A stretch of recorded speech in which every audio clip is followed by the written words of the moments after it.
יהיה לרצונים רפי, והגיון ליבי לפניך. אדוני צורי וגויה לי.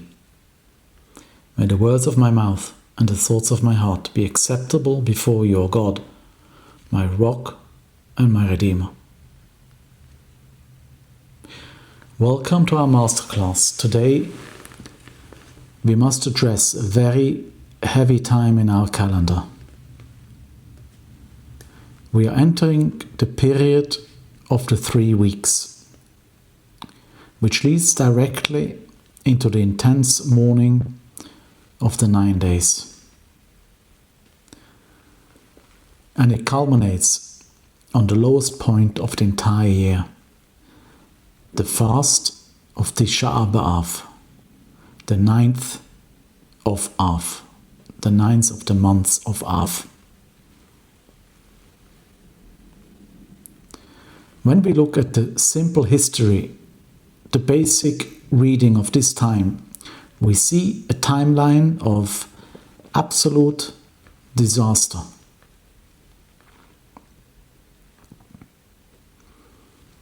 In the business world, when an enterprise collapses, we analyze the timeline to see where the structure of failure began.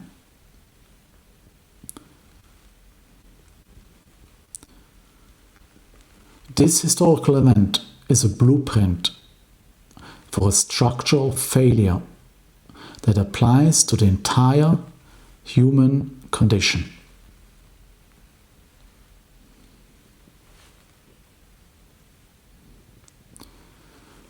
It begins on Shiva Asar B'Tammuz, on the 17th of Tammuz, of the month of Tammuz, of the Jewish calendar. Historically, this is when the physical walls of the capital city Jerusalem were breached. The defensive perimeter was broken. The adversary entered the safe zone.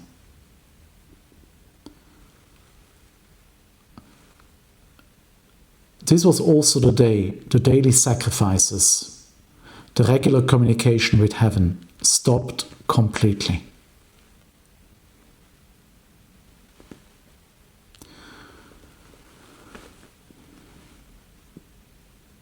And then we have a 3-week period of slow, painful deterioration. The enemy advances. The resources dry up. Panic sets in.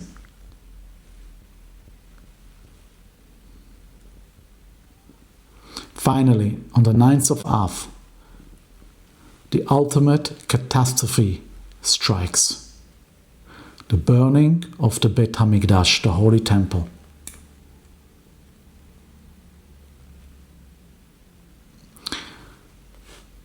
We must stop right here.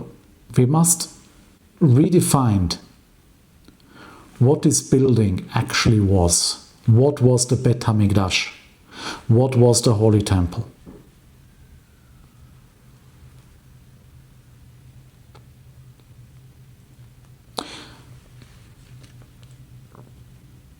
It was not just an exclusive tribal building.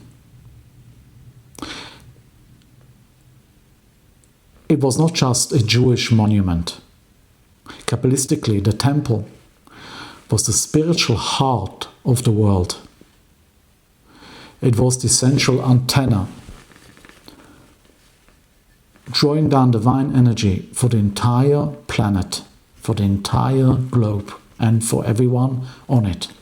When it fell, the whole of humanity was plunged into darkness.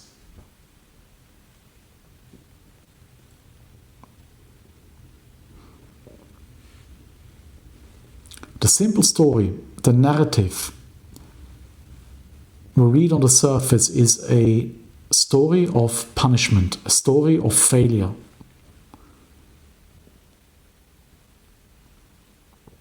The physical building of stone and gold was burned, completely destroyed to the ground. The nation was sent into a brutal and long exile. For over 2,000 years, people sit on the floor. They read sad texts.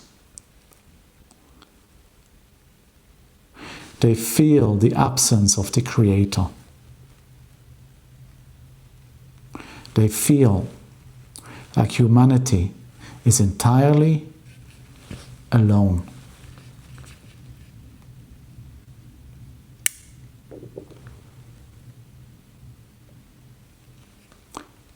This is the surface level.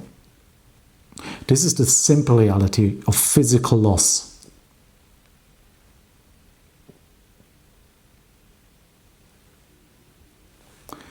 But the big secret of this is what is actually happening behind the curtain, in the upper worlds. We are highly intelligent people. We do not just look at the ashes on the ground. We must look at the spiritual mechanics. We must understand the cosmic blueprint.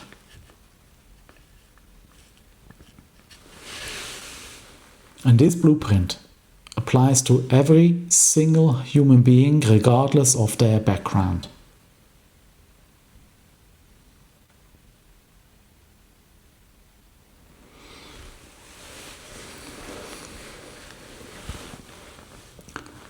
To understand the destruction of the temple,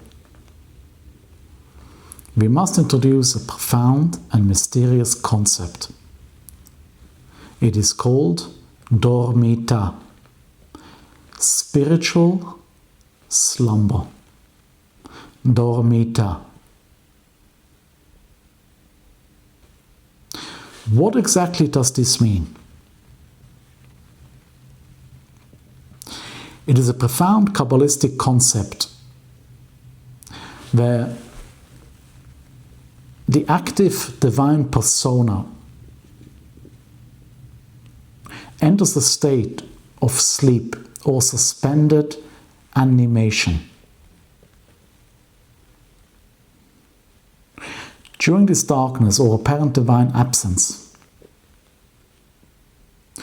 the feminine persona, the Shekhinah, representing our physical reality, is independently built and matured from behind.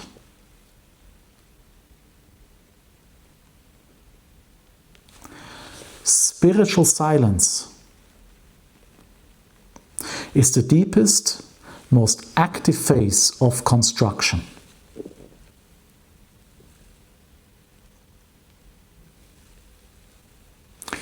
Let me break this down into plain English so we can apply it. Think about a successful business enterprise where the founder, the boss, the CEO is in the office every single day. When the founder is making every single decision, the staff are safe. The company runs smoothly. There's a clear source of light and direction. But the staff remain weak. They are dependent. They do not think for themselves.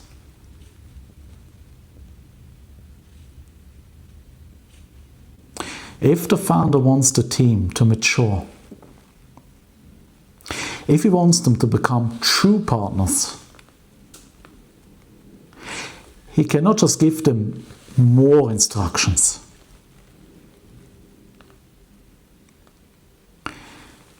He must actually leave the building. He must turn off his phone. He must go silent. To the staff, this feels like abandonment. It feels like chaos. It feels like utter darkness. But in reality, this silence is the exact mechanism that forces them to step up. It is the only way they can build their own independence. This is the secret of the exile. The destruction of the temple was not just an angry punishment. It was the necessary activation of this spiritual slumber of dormita. When the temple stood, the divine light was obvious. The miracles were visible. Humanity was a passive receiver. We were like dependent children holding the hand of our Father. We did not have to work hard to find the truth. The truth was staring right at us in our face.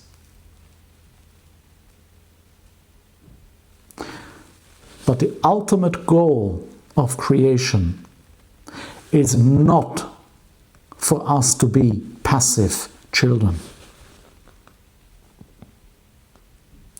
The goal is for the human being to become a mature, independent partner with the divine. And you cannot become independent in the blinding light.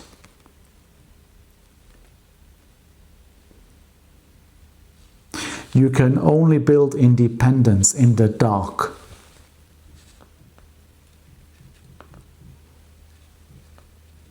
And so,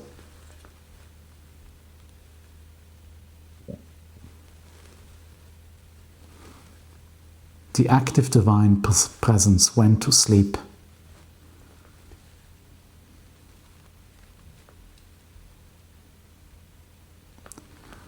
The physical building, the massive spiritual antenna that connected us, was shattered. The flow of obvious miracles was turned off. The entire world entered the deep sleep of a long, long exile.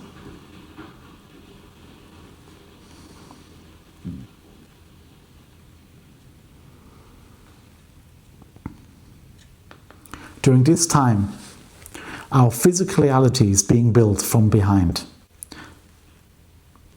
But what does it mean to be built from behind? It means without face-to-face interaction. It means without direct feedback.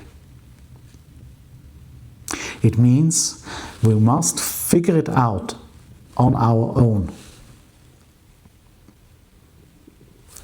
We are doing the heavy lifting without anyone patting us on the back.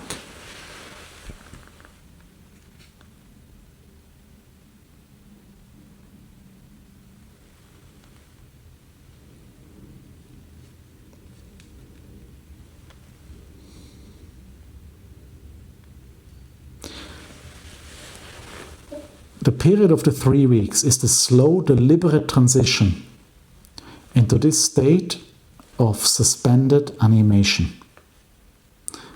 We watch the light slowly fade. The walls are breached. The communication stops.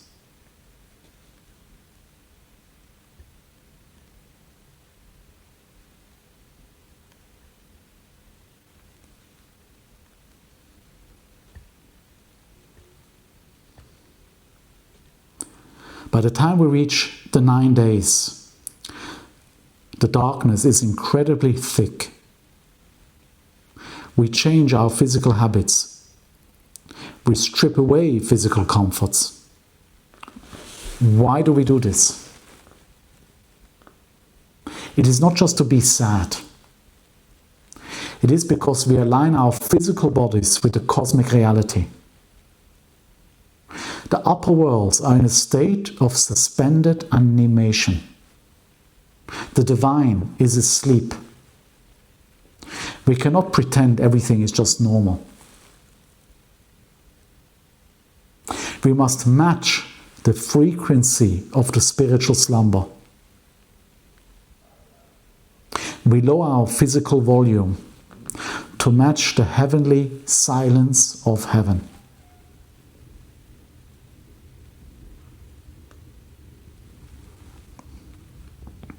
Let us look at the short text we read in the scroll of Eicha. Eicha, the Pasuk says 1:1 in chapter 1, Pasuk 1. Eicha yashva badat ha'ir rabos yom. How does the city sit solitary that was full of people? The simple meaning is utter loneliness. The great city, Jerusalem, is empty. It is alone in the dust. But in the upper worlds, the meaning is completely different. Sitting solitary means standing independent. The divine presence withdrew. It forced the city, it forced humanity to sit alone, to stand on our own 2 feet, to stop relying on open miracles and start relying on our own internal strength.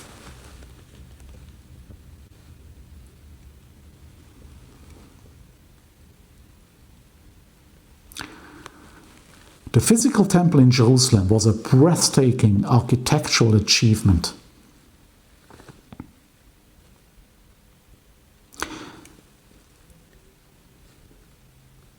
But it was only a physical representation of the spiritual structure that must exist inside every human being. When the walls were breached and the sanctuary was set on fire, they only destroyed the physical proxy. The true sanctuary, the internal capacity to host the divine, was forced into the hearts of the people. This is the ultimate decentralization. In business, when a massive corporate headquarters is destroyed, the company must decentralize to survive. The workers take the operations into their own homes. They become agile. They become resilient.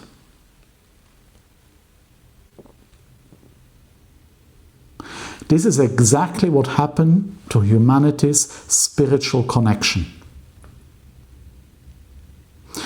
The central headquarters was burned down,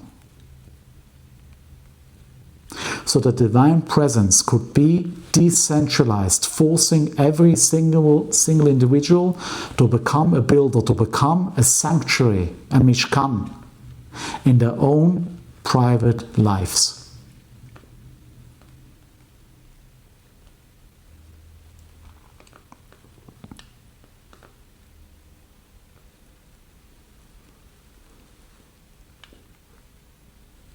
In our modern world, we are addicted to noise.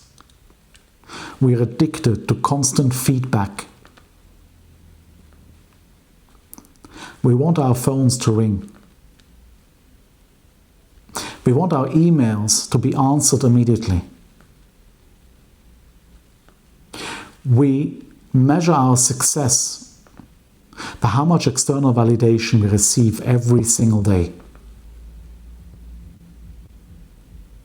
If we post something, we want immediate recognition. If we execute a deal, we want immediate applause. But the upper worlds do not operate on a notification system. Real, permanent growth is a silent, invisible process.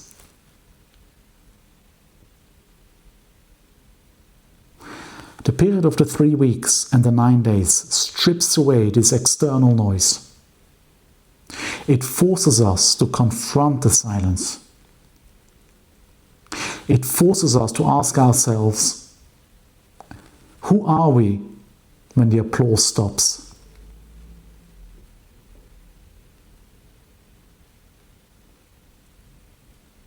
The mechanic of spiritual slumber is a universal law of the human condition. Every single human being experiences this. You experience times when the universe goes silent, when your obvious success vanishes,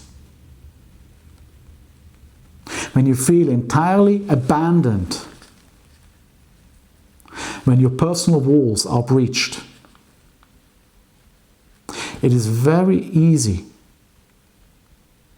to look at these periods of darkness and see only tragedy. It is easy to think you are broken. But when you understand the mechanics, you realize you are simply in the most active phase of your own construction.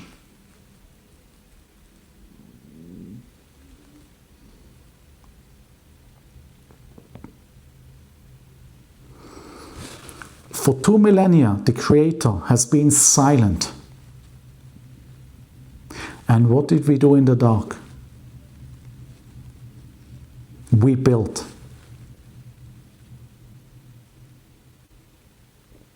Humanity built massive, intricate networks of law, ethics, and community. We maintained a moral code. We supported each other through the worst conditions imaginable.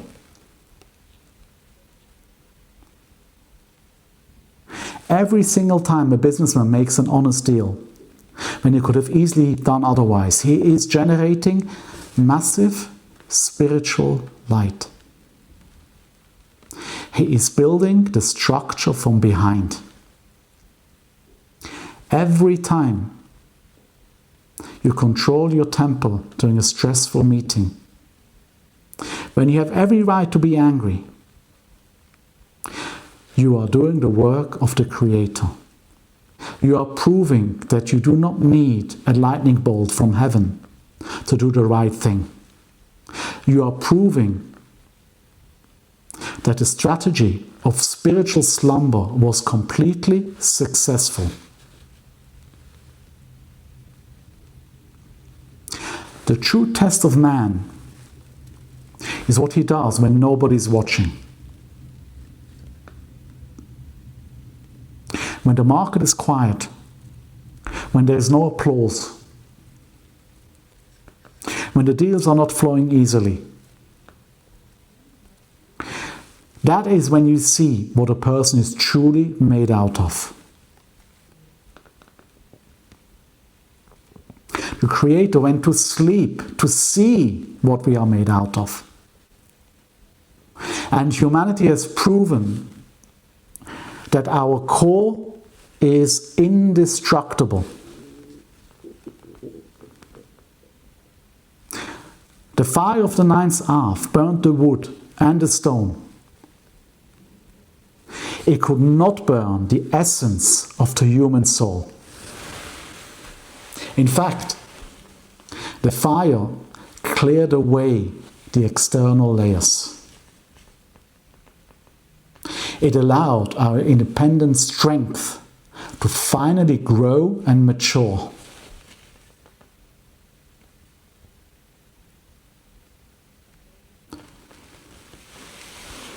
When we observe the fast on Tisha B'Av, the 9th of Av, yes, we mourn the distance.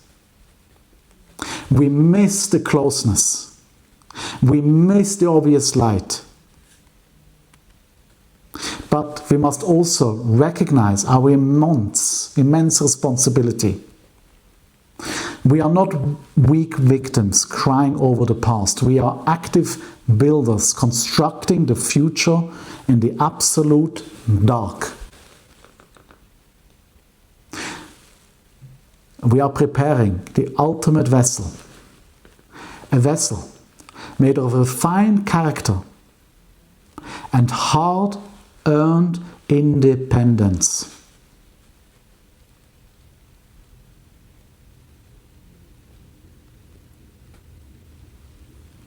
When time comes,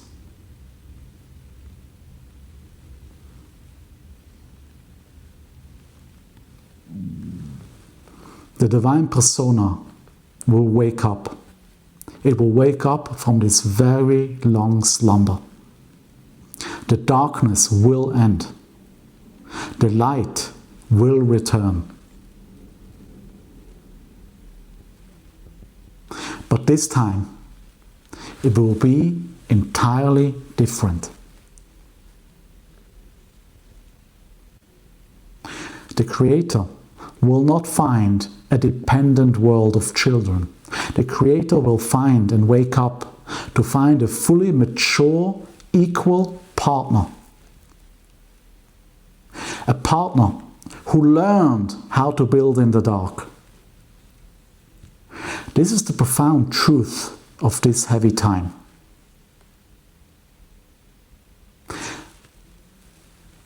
The destruction was the necessary catalyst for our ultimate maturity.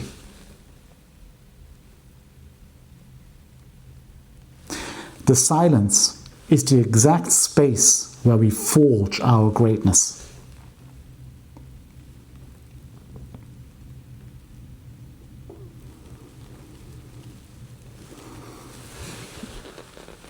We've just unpacked a lot of deep spiritual concepts, but the true work is not just holding them in our minds. The true work is taking those concepts and anchoring them firmly in our physical world.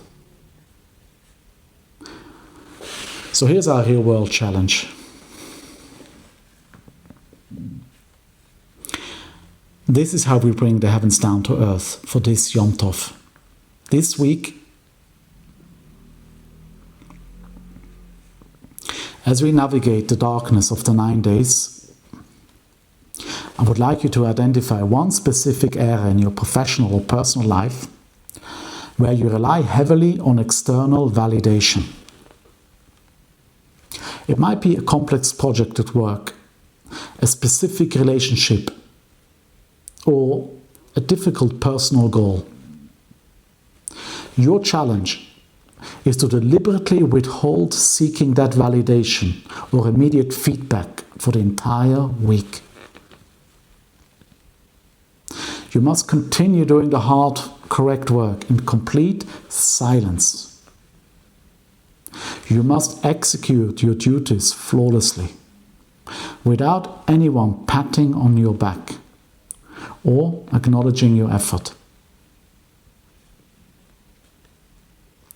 When you feel the urge to complain or to seek praise, try and shut it down completely. This is a specific physical application of Tikkun Hamidot, rectification of character traits. You are practicing how to build your own structure from behind. You are working in the dark, matching the cosmic reality of this time.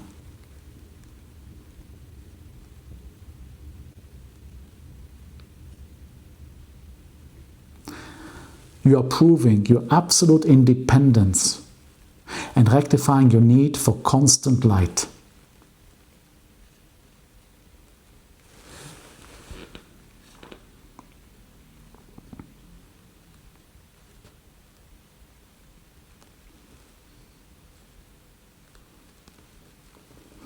If the concepts we explored regarding the spiritual slumber of Tisha B'Av was the profound necessity of divine absence to build human independence, wait until Tisha B'Av, the 15th of Av, when we unveil the secret of cosmic matchmaking and the return of the full moon. For now, I wish you a lot of strength for any difficulty you face in life. And I hope you find inner strength within you to rebuild and to find peace and solace in the silence, in the quietness. For now, I would like to thank you very, very much for joining me. And I hope to see you next time, Be'ezrat Hashem. Thank you very, very much for listening, and I hope to see you soon in the next episode. Thank you and all the very best.